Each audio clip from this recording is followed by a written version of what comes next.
देखिए इस वीडियो में हम जानेंगे कि डीएनए की संरचना किस प्रकार बनती है। तो डीएनए में तीन चीज़ें पाई जाती हैं, पेंटोज शुगर, फॉस्फेट तथा नाइट्रोजीनियस बेस। तो पेंटोज शुगर का डायग्राम ये देखिए बना रखा है मैंने, फॉस्फेट ये रहा और नाइट्रोजीनियस बेस चार पाए जाते हैं, एडेनिन, ग्वानिन, थाइमिन तथा साइटोसिन। नेक्स्ट पॉइंट मैंने लिख रखा है कि डीएनए बहुत सारे पॉलीन्यूक्लियोटाइड से मिलकर बना होता है। अब ये न्यूक्लियोटाइड क्या होता है, तो लास्ट वीडियो में मैंने बताया था कि जब पेंटोज शुगर, फॉस्फेट तथा नाइट्रोजीनियस बेस एक साथ मिल जाते हैं तो इन तीनों के मिलने से एक न्यूक्लियोटाइड मिलता है। और जब बहुत सारे न्यूक्लियोटाइड आपस में मिल जाते हैं तो उसी को कहते हैं पॉलीन्यूक्लियोटाइड। और डीएनए बहुत सारे पॉलीन्यूक्लियोटाइड से मिलकर बना होता है। इतनी चीज समझ गए। देखिए नोट करके मैंने यहाँ कुछ पॉइंट लिख रखे कि पहले कार्बन से, पेंटोज शुगर के पहले कार्बन से नाइट्रोजीनियस बेस जुड़ेगा। पेंटोज शुगर के फिफ्थ कार्बन से, ये रहा फिफ्थ कार्बन, फिफ्थ कार्बन से फॉस्फेट ग्रुप जुड़ेगा। अगला पॉइंट लिख रहा है दो पॉलीन्यूक्लियोटाइड या फिर कह लीजिए दो न्यूक्लियोटाइड तीन तीसरे कार्बन तथा पांच कार्बन से आपस में जुड़े होते हैं। बस ये तीनों चीजें याद रखिए, अभी बता रहे हैं इसका मतलब क्या है। ठीक है, तो यहाँ नेक्स्ट देखिए कुछ मैंने डायग्राम नीचे बना रखे हैं, पहले इनको क्लियर करिए। ये देखिए एक क्या था, पेंटोज शुगर था और ये प्राइमरी कार्बन था, या फिर कह लीजिए ये कैसा कार्बन था, पहला कार्बन, ये दूसरा, ये तीसरा, ये चौथा, ये पांचवा। ठीक है, तो पहले कार्बन से क्या जुड़ा होगा, नाइट्रोजीनियस बेस। तो देखिए पहले कार्बन से मैंने क्या जोड़ा, नाइट्रोजीनियस बेस। इन चारों में से कोई भी आप जोड़ दीजिए, एडेनिन, ग्वानिन, थाइमिन, साइटोसिन में से कोई भी एक जोड़ दीजिए। तो एडेनिन वाला जोड़ दिया। और फिफ्थ कार्बन से फॉस्फेट ग्रुप जुड़ा होगा। तो पहला, दूसरा, तीसरा, चौथा, पांचवा, पांचवें कार्बन से क्या है, फॉस्फेट। फिर अगला देखिए, पहले कार्बन से दूसरा नाइट्रोजीनियस क्षार और फिफ्थ कार्बन से फॉस्फेट। फिर इसी तरह साइटोसिन जोड़ दिया और फिफ्थ कार्बन से फॉस्फेट। फिर इसी तरह पहले कार्बन से थाइमिन जोड़ दिया और फिफ्थ कार्बन से फॉस्फेट। अगर इतना समझ गए तो आगे की संरचना बनाना बहुत आसान है। देखिए डीएनए की संरचना बनानी कैसे है, अब हम इसको बताते हैं। तो देखिए डीएनए का एक कुंडलन ये रहा और दूसरा कुंडलन ये रहा। डीएनए द्विकुंडलित होता है, तो ऐसे में एक कुंडलन ये रहा, एक कुंडलन ये रहा। हमने कहा है कि डीएनए पॉलीन्यूक्लियोटाइड से मिलकर बना होता है। तो पॉलीन्यूक्लियोटाइड में क्या होता है, पेंटोज शुगर होता है, फॉस्फेट ग्रुप होता है तथा नाइट्रोजीनियस क्षार होता है। इस चीज़ को आप याद रखेंगे कि यानी पेंटोज शुगर, फॉस्फेट तथा नाइट्रोजीनियस बेस। देखिए इस डीएनए को स्ट्रक्चर को बनाने से पहले एक चीज आप याद रखना कि पहले कार्बन पर, जो पहला कार्बन है इस पर हमेशा नाइट्रोजीनियस बेस रहेगा और जो फिफ्थ कार्बन है इस पर हमेशा फॉस्फेट ग्रुप रहेगा। इतनी चीज पहले समझ गए आप कि पहले कार्बन पर हमेशा नाइट्रोजीनियस बेस और फिफ्थ कार्बन पर हमेशा फॉस्फेट। और थ्री, एक चीज और याद रखना कि 3 और 5 कार्बन से दो पॉलीन्यूक्लियोटाइड आपस में क्या होते हैं, ऐड होते हैं। यानी कि 3 और 5 कार्बन से दो पॉलीन्यूक्लियोटाइड आपस में ऐड होते हैं। तो देखिए अब इस कुंडलन को देखिए और इधर देखिए, तो इधर के जो पेंटोज शुगर है इसको मैंने सीधा बना रखा है और इधर वाले को उल्टा। आपको ऐसे ही बनाना है। अब देखिए इसको आपको जब इस वाले को आपको जब नंबरिंग करना हो तो आप कैसे करेंगे, तो इधर से करेंगे। ये होगा आपका फर्स्ट, ये होगा सेकंड, ये होगा थर्ड, ये होगा फोर्थ और इधर आपका लगा होगा फिफ्थ कार्बन। तो यहाँ पर मैं आपका फिफ्थ कार्बन लिख देता हूँ। तो CH2 आपका क्या हो जाएगा, फिफ्थ कार्बन। अब देखिए तो पहला कार्बन, दूसरा कार्बन, तीसरा कार्बन, चौथा कार्बन, पांचवा कार्बन, 5 कार्बन हो गए। अब मैंने जो यहाँ पर लिखा है इस चीज को आप अप्लाई करिए। पहले कार्बन पर नाइट्रोजीनियस बेस लगाना है, तो कौन सा लगाएंगे, कोई भी लगा दीजिए, एडेनिन लगा देते हैं हम। कौन सा लगा देते हैं, एडेनिन।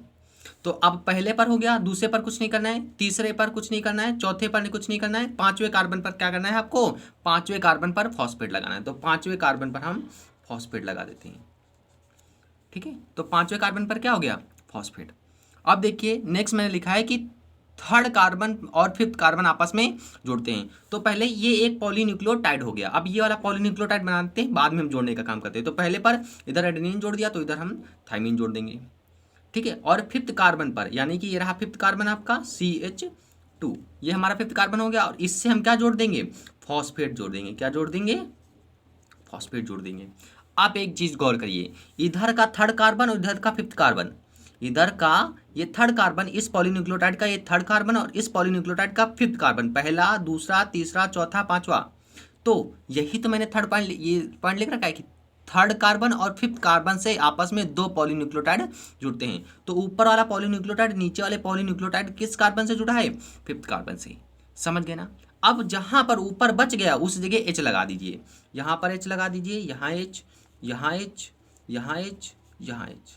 ठीक है, अब इसी तरह यह पूरे बना डालिए। अब देखिए मैं इसको बना रहा हूँ, आपको बस देखते जाना है। यहाँ क्या आएगा? H, यहाँ क्या? H, यहाँ H, H, H। समझ गए? अब इस वाले कार्बन को बनाते हैं, तो यहाँ पर एडेनिन हो गया, थाइमिन हो गया, यहाँ पर हम ग्वानिन लगा देते हैं। यहाँ पर H, H, H, H, H, और यहाँ पर लिखूंगा मैं CH2 और बॉन्ड लगाकर PO4 लिखूंगा। इस चीज़ को समझ गए? ठीक है, अब यहाँ पर इस वाले में बनाते हैं, तो यहाँ पर एडेनिन, थाइमिन, ग्वानिन, यहाँ पर मैं लगा देता हूँ साइटोसिन। अब यहाँ पर क्या हो जाएगा?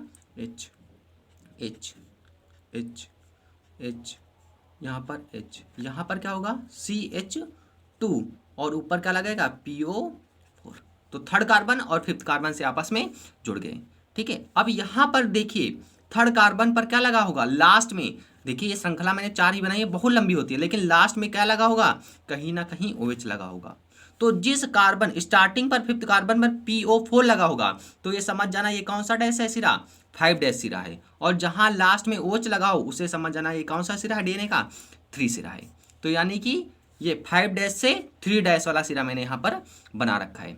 अब इस डायग्राम को आपको बनाना आना चाहिए। अब देखिए इधर वाला भी इसी तरह बनाना है, बस नंबरिंग याद रखना है। इस वाले में जब इस वाले कुंडन को बनाएंगे तो नंबरिंग इधर से करेंगे 1 2 3 4 5, लेकिन जब इधर से करेंगे तो इसमें कुंडल नंबरिंग 1 2 3 4 5 ऐसे करेंगे। तो यहाँ पर मैं फिफ्थ वाला कार्बन बना दूँ, तो ये देखिए मैंने फिफ्थ वाला कार्बन बना दिया। अब इधर भी वही अप्लाई करेंगे। पहले कार्बन से क्या जोड़ेंगे? Nitrogenous base. अच्छा, कौन सा नाइट्रोजीनियस बेस जोड़ेंगे? तो इधर अगर साइटोसिन है तो इधर कौन सा नाइट्रोजीनियस बेस जोड़ेंगे? तो इधर ग्वानिन जोड़ेंगे। और फिफ्थ कार्बन पर आइए, तो ये पहला, दूसरा, तीसरा, चौथा, ये पांचवा, पांचवे पर क्या जोड़ेंगे? फॉस्फेट ग्रुप जोड़ेंगे। और अगर फॉस्फेट ग्रुप जुड़ा है इधर, तो ये कौन सा डैश होगा DNA का? 5 डैश होगा। ठीक है, अब जहां जहां बच गया है वहां पर हम क्या लगाएंगे? हाइड्रोजन लगाएंगे। तो इधर हाइड्रोजन लगाएंगे, इधर लगाएंगे, इधर, अच्छा इधर नहीं लगाएंगे, बता रहे क्यों?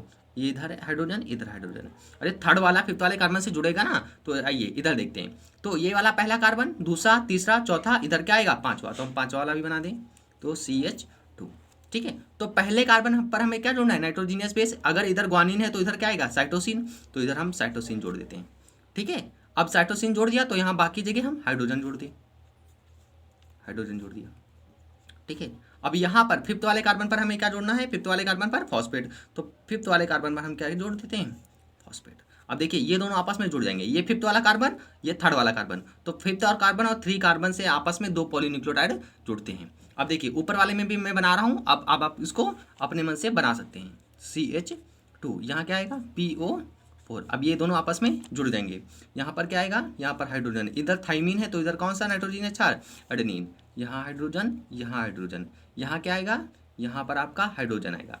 ठीक है, अब ये वाला इससे जुड़ेगा, तो यहाँ पर पहला कार्बन, दूसरा, तीसरा, चौथा, यहाँ मैं पांचवा बना दूँ। ठीक है, अब पहले कार्बन पर यहाँ एडेनिन है तो इधर क्या आएगा? थाइमिन आएगा। यहाँ हाइड्रोजन, यहाँ हाइड्रोजन, यहाँ हाइड्रोजन, यहाँ हाइड्रोजन। अब यहाँ पर ये फिफ्थ वाले कार्बन पर हम फॉस्फेट ग्रुप लगाएंगे, तो PO4। अब इस वाला जो कार्बन बच गया तो यहाँ पर हम क्या लगा देंगे? तो यहाँ पर हम लगा देंगे अपना हाइड्रोजन। और यहाँ पर लास्ट वाले में क्या लगाएंगे? तो लास्ट वाला यहाँ बच जाएगा। थर्ड वाले पोजीशन पर क्या लगता है? पेंटोस शुगर में OH लगता है।